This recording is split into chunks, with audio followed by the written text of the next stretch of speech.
going on, everyone? So Ham was recently interviewed by ESPN and talked about the Lakers' potential for winning a championship this year. And he said that the Lakers are absolutely close to being a championship squad. He also added, "We have leadership like LeBron James and Anthony Davis. Some of the talent we were able to bring back in Rui Hachimura, Austin Reeves, and D'Angelo Russell. Then you think about the guys we added in Gabe Vincent, Taurean Prince, Cam Reddish, Jackson Hayes. I think the sky is the limit for what we will be able to do." Ham emphasized the Lakers added a lot of depth and a lot of guys that have skill, size, and athleticism over the summer. And that is an absolute understatement, right? He also added about, that the proof was in the concept towards the back half of the season last year and how they were able to make the Western Conference Finals. And I couldn't agree more with Darvin Ham. I think close, though, is the wrong term for that, because close usually implies that there's still a couple pieces away from being a championship contender or winning an NBA championship. I think it would be more the Lakers are capable, or absolutely they can win a championship this year, because you look at this roster, you look at what the versatility, the size, the athleticism, the basketball players, the talent level on this, and you stack it amongst the other teams amongst the league. There's only a couple teams that really match up wise, just depth and talent wise, to this Lakers roster, right? Like teams that are in the conversation alongside the Lakers are, of course, Denver, Phoenix, depending on how well they play, at least on paper. They're very top heavy, but they have a very talented squad. Milwaukee, Boston, teams like that. But the Lakers should be a top 3 to 5 team this upcoming season. And they have the 2 stars in Anthony Davis and LeBron James. You can make an argument of the only team that have 2 top 10 guys. We'll see how good LeBron continues to be this year. But even last year, he was still a 38-8 guy, right? He's not the athlete he once was, but he's also 40, right? It's like, what do you expect from him? But I think you look at what the Lakers were able to achieve in such a small sample size with less depth and some of the key guys. Darvin Ham's right in the sense of the sky is the limit, right? I mean, this roster, the core guys at least already are in the stages of building that camaraderie, building that relationship, building that chemistry, right? You think you got, obviously, LeBron James, Anthony Davis, and Austin Reeves. They have played the last 2 years together, so that's good. Austin Reeves' emergence is very needed for this Lakers roster and is a really good step in the right direction. But beyond those 3, you got Rui Hachimura, who had a nice stint with the Lakers. Jared Vanderbilt. You have D'Angelo Russell. These are all guys that were part of that core that led to the Western Conference Finals. And now, I mean, you could even add Max Christie, although he wasn't really a huge part of it, but at least he was on the roster all season last year. So he does have some built-in understanding and chemistry with these core guys. And you look around the league and who really got that much better, right? Phoenix, how much better does Bradley Beal make them, right? He's an upgrade over Paul Pierce, no doubt. But is he going to be a 30 or a 25 and 5 guy? Probably not. He's very likely going to be the third option. He's going to be running the point guard. So he's going to have that obligation of giving Kevin Durant and Devin Booker that, their shots and their opportunities, and DeAndre Ayton and everyone else. Now, they'll also have a full season with Kevin Durant under their belt, right? Going into this season. So, okay, you want to add them to the mix as a team that really greatly improved. Okay. But Denver lost pieces. A team like Sacramento didn't really add much.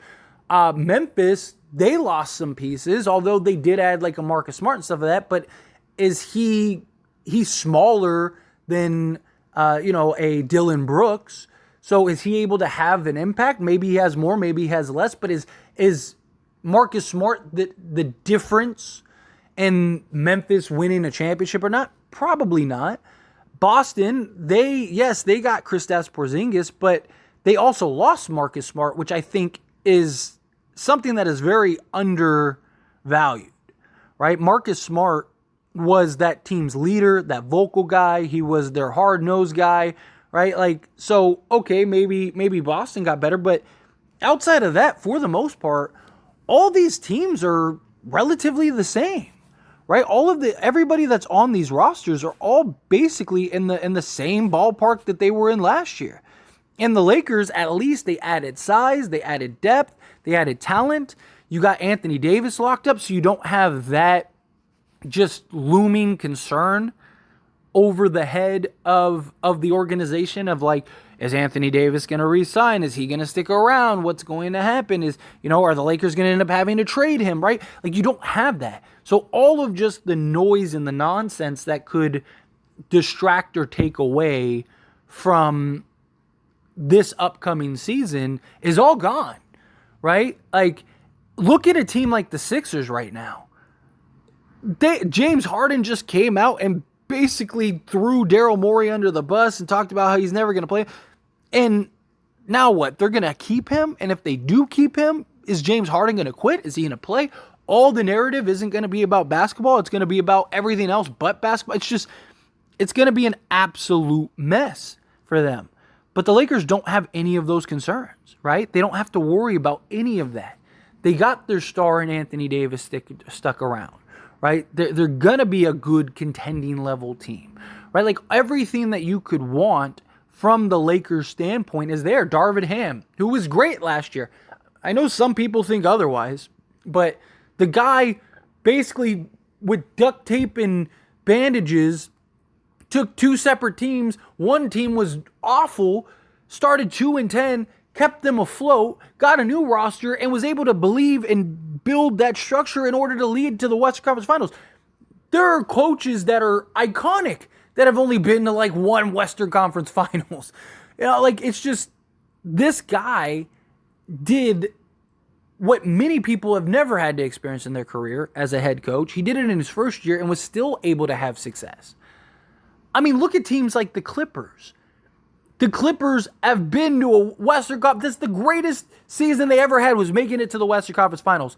Darvin Ham as the head coach with basically two separate rosters and a team that started 2-10.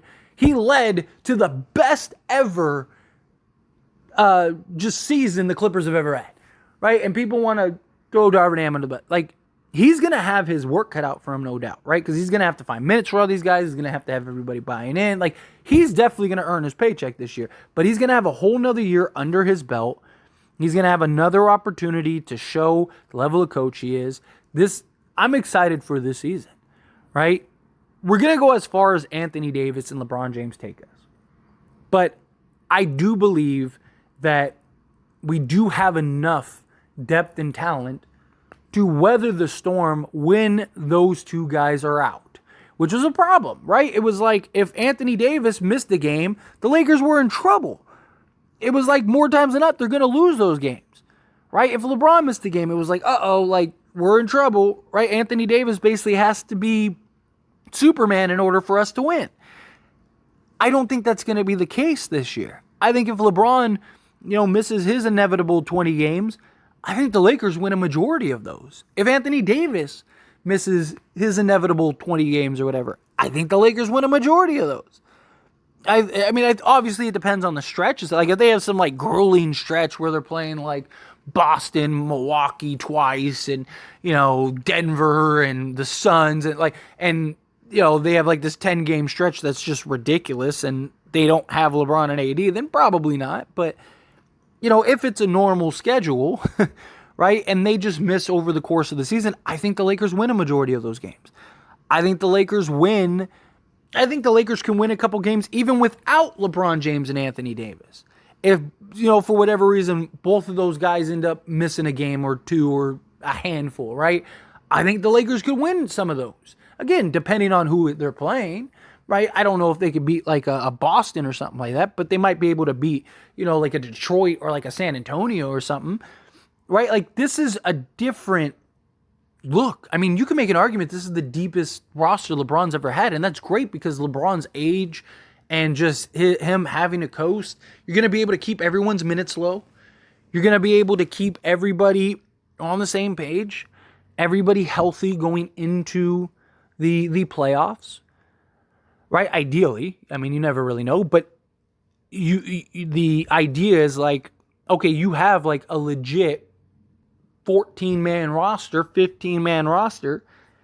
The one thing they need is a center, and maybe that's kind of what Darvin Ham meant by like they're close, right? Because they still could use a center, and they still need to add another guy. So maybe that was why he used the word close, right? But I mean, this was a team that the core of these guys were just in the NBA Western Conference Finals. And they basically upgraded their other guys, right? They basically just turned Mo Bamba into Jackson Hayes, who is one of the better pick and roll defensive big men in the league. You turn Dennis Schroeder into Gabe Vincent, which I think Dennis Schroeder has the greater upside, right? I think Dennis Schroeder, like when he's on, that dude's, a 20-point a game guy. But I think Gabe Vincent is more consistent, right? And is still going to provide a lot of what Schroeder was lacking, right? And he's a better shooter, which the Lakers need. And then you basically turn Troy Brown Jr.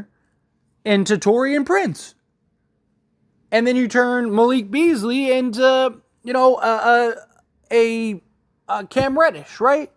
And yeah, Malik Beasley, 3-point wise, is better, but Cam Reddish is bigger, more versatile. And we saw when Malik Beasley isn't on and he's having a rough shooting time, he's essentially unplayable. Cam Reddish wouldn't be that. And they have Max Christie, who probably takes a step. He already looks like he's ready to do that. And you got two rookies that I think if you needed to play them in a pinch, they absolutely could come and deliver. You're not leaning heavily on them, but you wouldn't have to with this roster. And Austin Reeves is going to get a full season coming off of Team USA. Jared Vanderbilt grew or didn't grow or whatever you believe with that. I think he did grow, because why would they lie about it? And if he did grow, and if he just develops even a decent 3-point shot, then he's going to be a problem for them. And then, you have Rui Hachimura, who is going to be more comfortable, have a better understanding of his role. We saw what he was able to do in the playoffs. I mean, I don't know how you don't look at this team, even if you hate the Lakers. I don't know how you don't look at this team and go, yeah, no, this is a real contender. This is a real roster. This is a real team. I do. I fully believe that this Lakers roster has all the tools to win an NBA championship. But those are my thoughts and opinions. And as always, I pass the question on to you. Let me know yours down in the comments below. What do you think? Do you think the Lakers, this new look Lakers, do you think that they are capable of winning an NBA championship? Do you think, no, they're still a piece or two away? However you feel, whatever your thoughts are, I'd love to hear it. So let me know down in the comments.